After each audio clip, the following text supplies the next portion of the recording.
Olá a todos, sejam bem-vindos à nossa aula de matemática. Eu sou a professora Manuela Franco e agora a gente vai ver o tema da nossa aula. Aula número 5, objeto de conhecimento, sequências numéricas, progressão aritmética PA e progressão geométrica PG.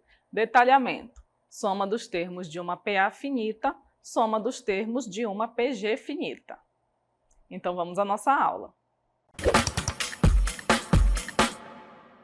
Vamos começar a nossa aula falando da soma dos termos de uma PA finita. A gente vai pegar uma progressão aritmética e somar os seus termos. Vamos à nossa pergunta. Qual a soma dos números de 1 a 10? Então, a gente vai precisar somar todos os números de 1 até 10 e ver qual vai ser esse resultado. O que a gente tem aí? A gente tem várias formas para poder resolver essa soma, não é verdade? Vejam aqui esses termos representados por uma PA. São os números de 1 até 10. É uma sequência que representa uma progressão aritmética de razão 1. Veja que o primeiro termo está somado com 1. 1 mais 1, 2. O 2, o segundo termo, também está somado com 1. 2 mais 1, 3. 3 mais 1, 4 e assim por diante até o 10. Então, como é que a gente pode fazer para realizar essa soma? A gente pode fazer de várias maneiras. Vamos ver aqui a nossa PA na nossa TV? Então, nós temos aqui uma outra pergunta. Será que há um meio rápido e eficiente para somarmos os números de 1 até 10? O mais lógico seria somar 1 por 1.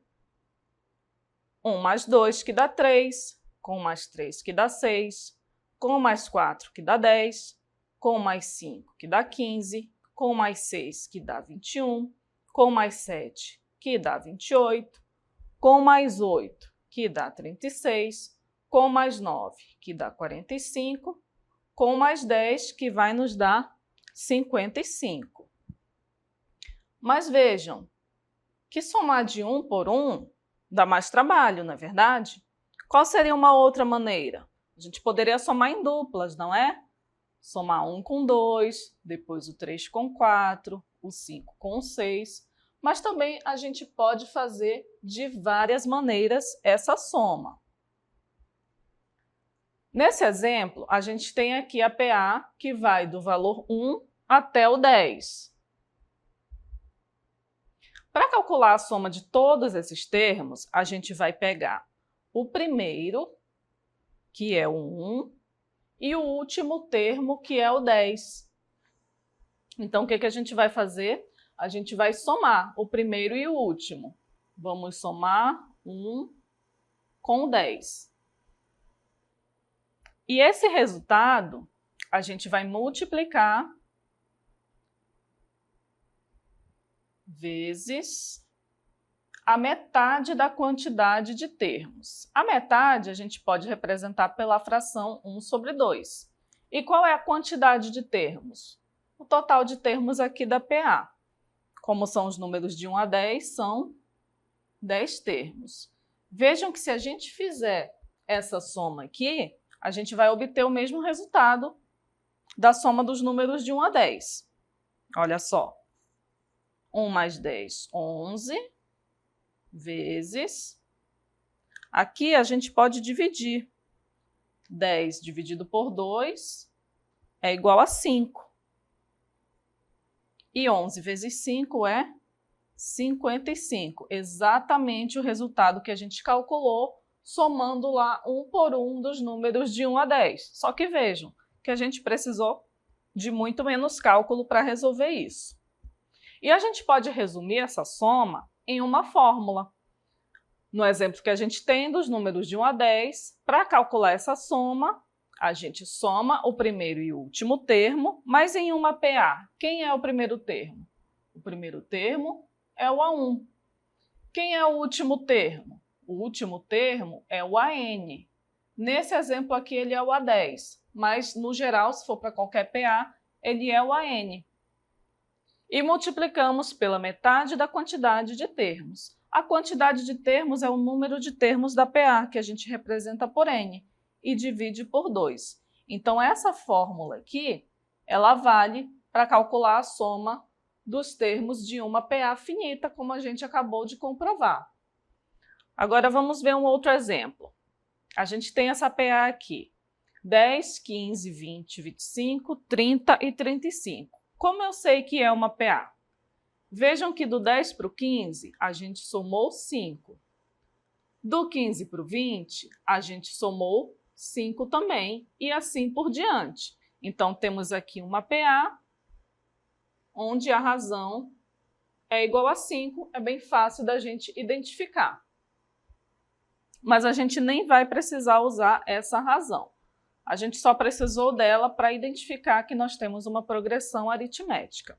O que é que a gente vai fazer? A gente vai verificar se a fórmula que a gente viu ainda há pouco é válida para fazer a soma desses termos. Então, a fórmula que a gente viu é S, que é a soma dos elementos da PA, igual a A1, que é o primeiro termo, mais o AN, que é o último termo, vezes N, que é o número de termos, dividido por 2. Então, nós temos lá na PA o primeiro termo, que é o 10, mais o último termo, que é o 35, vezes o número de termos, que são 6, dividido por 2 da fórmula. E aí a gente resolve 10 mais 35, 45, e 6 dividido por 2 é igual a 3. E aí é só a gente resolver essa multiplicação. 45 vezes 3 é igual a 135, o que confirma a soma aqui dos termos. Ó, nós temos aqui os termos da PA, 10 mais 15 mais 20 mais 25 mais 30 mais 35 é igual a 135, o mesmo resultado que a gente obtém aplicando a fórmula da soma dos termos de uma PA.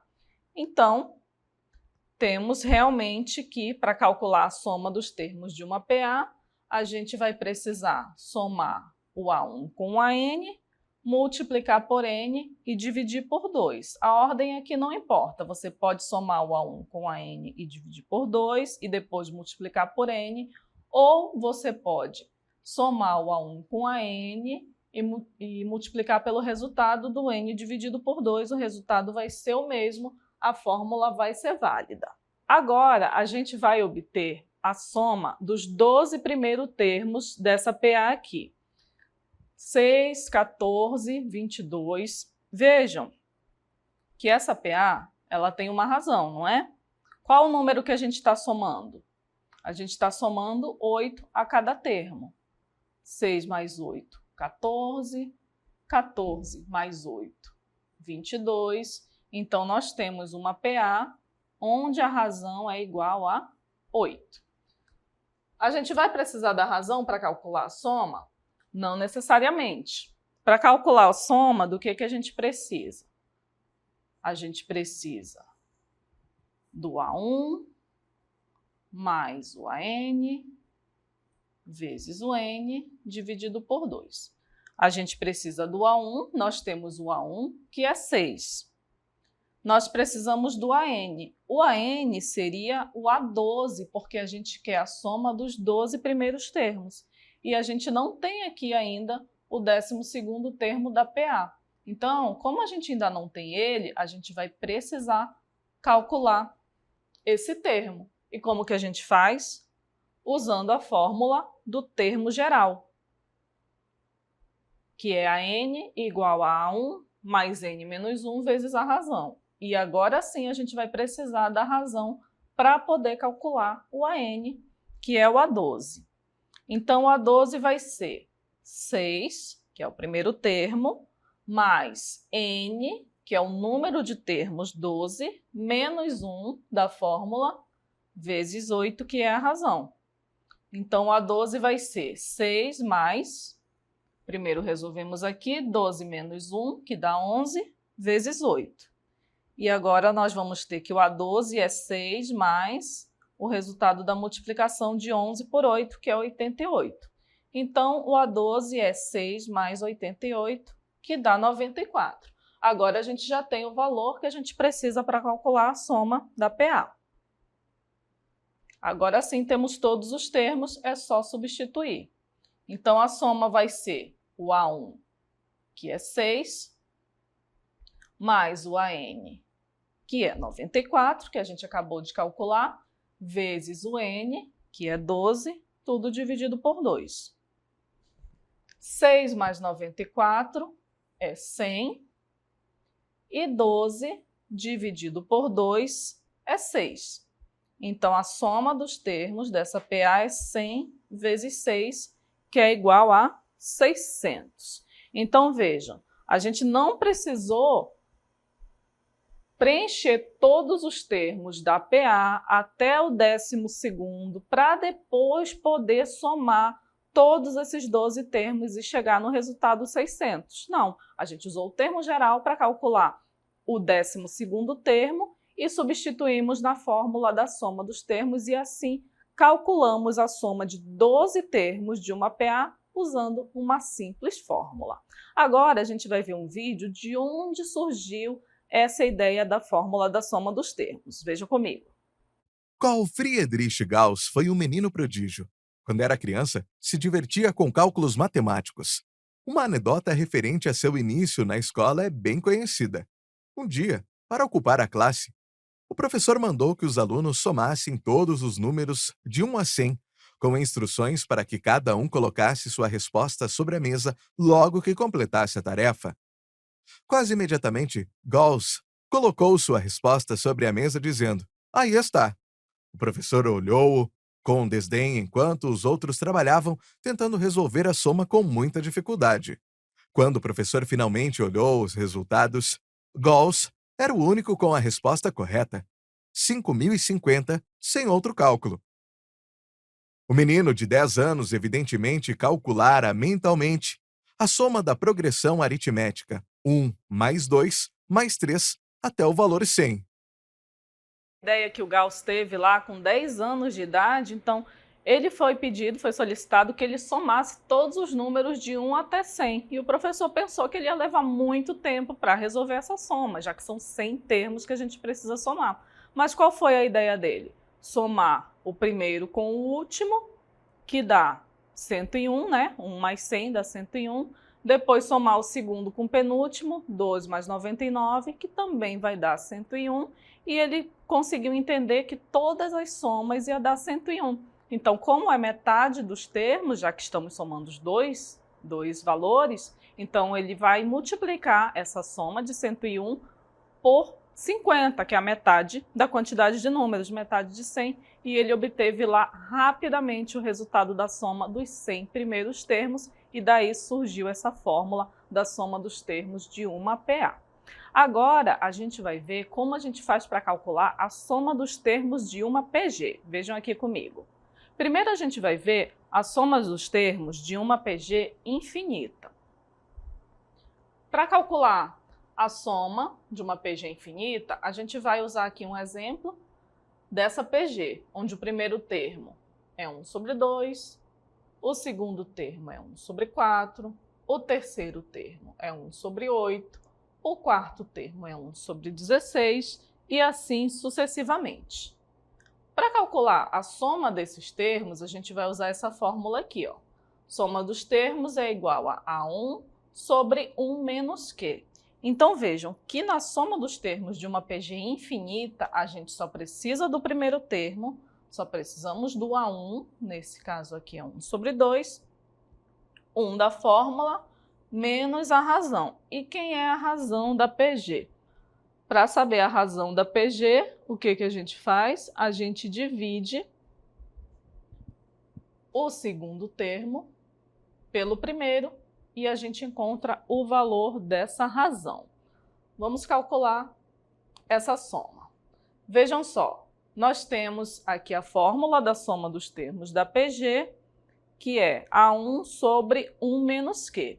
E temos a seguinte PG ao lado. A gente já tem o primeiro termo, que é 1 sobre 2. A gente ainda não sabe de início qual é a razão. A razão da PG, para a gente calcular, o que a gente faz? A gente pega qualquer termo e divide pelo anterior. Vamos pegar aqui o segundo termo, que é 1 quarto, e dividir pelo anterior, que é 1 sobre 2. Vejam que nós temos uma divisão de fração.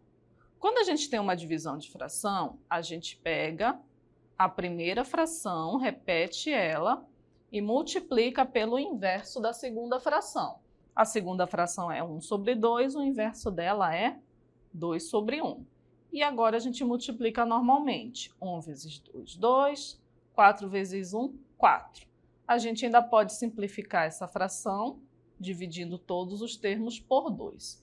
E aí nós vamos ter 2 dividido por 2, 1. 4 dividido por 2, meio. Então, significa que a razão dessa PG é 1 sobre 2. E agora sim, a gente pode substituir aqui no valor de Q e calcular a soma desses termos.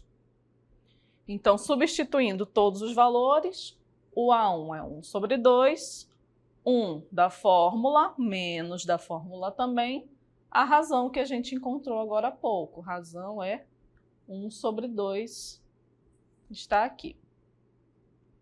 Continuando, a gente vai ter que a soma é 1 sobre 2.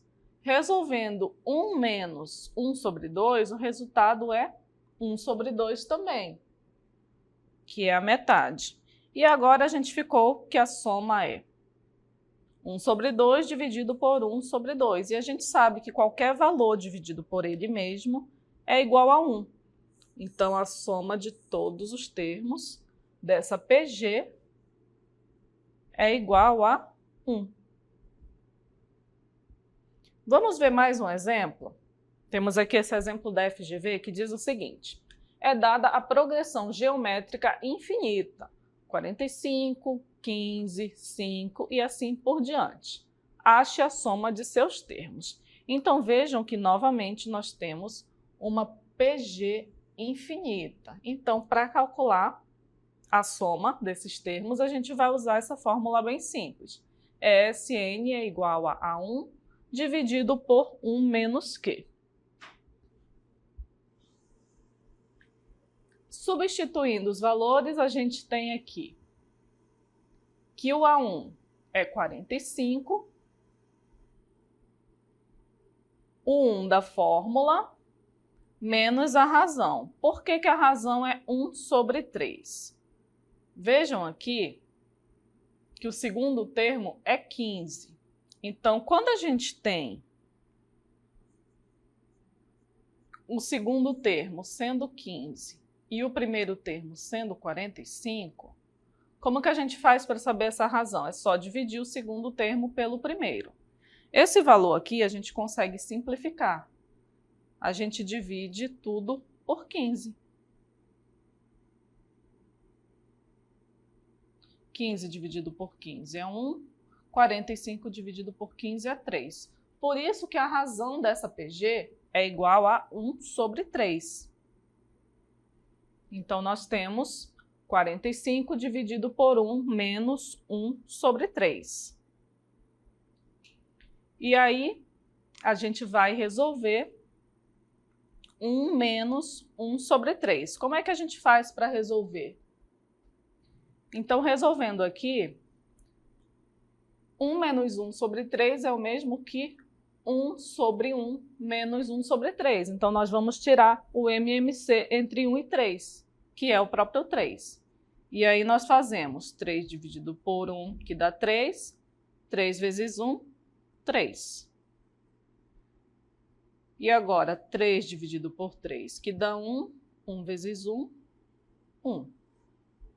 Então, aqui no denominador ficou 3 menos 1 sobre 3. 3 menos 1 é 2. Então, aqui no denominador ficou 2 sobre 3. O 45 a gente repete. E, novamente, a gente vai fazer o quê? Vamos pegar a primeira fração, que é 45 sobre 1, e multiplicar pelo inverso da segunda. A segunda fração é 2 sobre 3. O seu inverso vai ser 3 sobre 2. Então, só multiplicamos 45 vezes 3, que dá 135, e dividimos por 2. Dividimos por 2. Esse é o resultado da soma dos termos dessa PG infinita. E dividindo por 2, o resultado é 67,5. Em alguns casos, pode ser pedido que a resposta seja em forma de fração. Então, as duas respostas serão válidas, tanto em forma de fração quanto a divisão resolvida. Agora a gente tem mais um exemplo. Determine a soma dos termos da PG dada por 1 sobre 3, 2 sobre 9, 4 sobre 27. Então vejam que novamente nós temos uma PG, onde seus termos são representados por frações e a gente ainda não tem o valor da razão. Para calcular a razão, o que a gente vai fazer? A gente vai pegar o segundo termo e dividir pelo primeiro. Como é que a gente faz isso? A gente vai pegar 2 sobre 9 e dividir por 1 sobre 3. Como nós estamos dividindo duas frações, o que a gente faz? A gente repete a primeira, que é 2 sobre 9, e multiplica pelo inverso da segunda. Então, tenham muita atenção aqui, ó, nessa mudança. Aqui nós temos 2 sobre 9 dividido por 1 sobre 3. Isso significa que 2 sobre 9 vezes, ó, agora não é mais uma divisão, agora é uma multiplicação. E o que a gente fez para transformar a divisão em multiplicação? A gente inverteu aqui o numerador e o denominador da fração, onde era 1 sobre 3, ficou 3 sobre 1. Então, essa é uma transformação, uma propriedade da matemática da divisão de frações. Quando a gente tem a divisão de duas frações, a gente repete a primeira e multiplica pelo inverso da segunda. E para resolver a multiplicação de frações, a gente multiplica direto aqui. Numerador por numerador, 2 vezes 3, sobre denominador por denominador, 9 vezes 1. Então, 2 vezes 3 é 6, 9 vezes 1 é 9. Então, a razão dessa PG é 6 sobre 9. Só que o 6 sobre 9 a gente ainda consegue simplificar. Como? Dividindo por 3. 6 dividido por 3 é 2 e 9 dividido por 3 é 3. Então, a razão dessa PG é igual a 2 sobre 3. Eu poderia usar o 6 sobre 9? Poderia, sem problema nenhum. Por quê? Porque 2 sobre 3 tem o mesmo valor que 6 sobre 9. Mas a gente sempre reduz a menor forma possível para facilitar nossos cálculos. E agora que a gente tem o valor da razão da PG, a gente vai calcular a soma dos seus termos. Como é que a gente calcula? Utilizando a fórmula da soma dos termos de uma PG infinita. Sn igual a A1 sobre 1 menos Q. Já temos o A1, que é 1/3, e temos a razão que a gente acabou de calcular. Então, substituindo os valores, nós vamos ter Sn igual a 1 sobre 3 sobre 1 menos a razão, que é 2 sobre 3. Resolvendo aqui, novamente, o que a gente vai ter? Nós vamos ter que tirar o MMC entre 3 e 1 para resolver 1 menos 2 sobre 3. O MMC entre 1 e 3 é 3. Então, o que a gente faz? Divide o 3 por 1. 3 dividido por 1, 3. 3 vezes 1, 3. Eu vou fazer separado aqui para vocês verem melhor. Ó, 1 menos 2 sobre 3. Isso aqui é igual a 3. Aqui no denominador. 3 dividido por 1, 3. 3 vezes 1, 3. Menos 3 dividido por 3, 1. 1 vezes 2, 2. Então, esse resultado aqui, ó, 3 menos 2, 1 sobre 3. Então, 1 menos 2 sobre 3 é igual a 1 sobre 3. E aí ficou que a nossa soma é 1 sobre 3 dividido por 1 sobre 3. A gente já viu que quando a gente divide um número pelo outro, o resultado é 1. Vejam também que se a gente não lembrar dessa propriedade, o que a gente tem aqui? A gente tem a divisão, né? 1 sobre 3 dividido por 1 sobre 3. E o que a gente pode fazer? Novamente, aplicar a propriedade da divisão de frações. Quando a gente divide uma fração por outra, a gente mantém a primeira fração original, que é 1 sobre 3, e multiplica pelo inverso da segunda. A segunda é 1 sobre 3. O inverso dela é 3 sobre 1. E agora a gente vai ter o quê? 1 vezes 3, que é 3. 3 vezes 1, que é 3. E 3 dividido por 3 é igual a 1. Exatamente o resultado aqui da soma dos termos de uma PG infinita. Mas aí vocês podem estar se perguntando, professora, por que vai dar um número tão pequeno? Observem que numa PG de razão fracionária, como foram todos os exemplos que a gente viu, ele começa com um número maior, a PG começa com um valor maior e vai diminuindo. Então, é como se a gente fosse completando um quadradinho que falta. Por isso que esse valor é pequeno. A PG infinita, qual é o conceito dela? É que o último termo ele vai tender para zero. Ou seja, os números eles vão diminuindo cada vez mais. E como esses números vão diminuindo, o valor da soma ele não vai ser um valor tão alto. Por isso que o valor da soma geralmente é 1, é 2, é um valor pequeno, porque a gente está trabalhando com valores extremamente menores, tá certo? Então essa foi nossa aula sobre soma dos termos de progressão aritmética e progressão geométrica.